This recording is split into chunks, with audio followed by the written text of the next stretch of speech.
নমস্কার, কেমন আছো সবাই? আশা করি ভালোই আছো। আজ সকাল সকাল উঠে রেডি হয়ে বেরিয়ে পড়লাম। যাব দিদির বাড়িতে। দিদির মেয়েরা অন্নপ্রাশন। নেমন্তন্ন ছিল বাড়ির সবারই।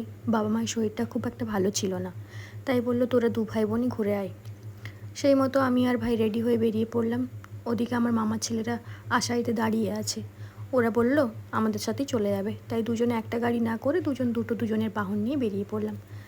যাওয়ার সময় রাস্তায় বৃষ্টি, কখনো মেঘ, কখনো রৌদ্রু, এই নিয়ে পৌঁছে গেলাম ওদের বাড়িতে।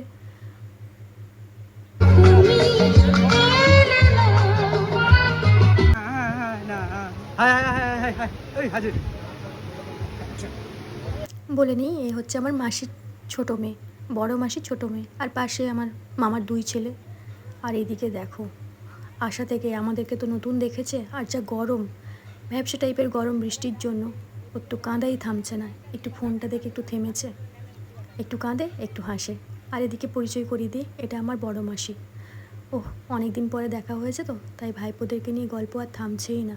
আর ওরাও শুরু করেছে, ওদেরও যেন কত গল্প আর শেষই হয় না। এরপর বিকেল হলো, বেরিয়ে পড়লাম বাড়ির উদ্দেশ্যে।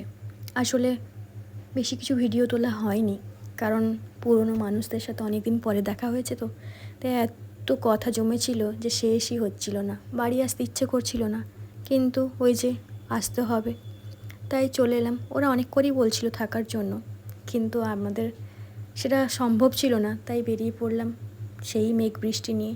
চলো, আজকের মতো টাটা, বাই বাই, পরের ব্লগে আবার দেখা হবে।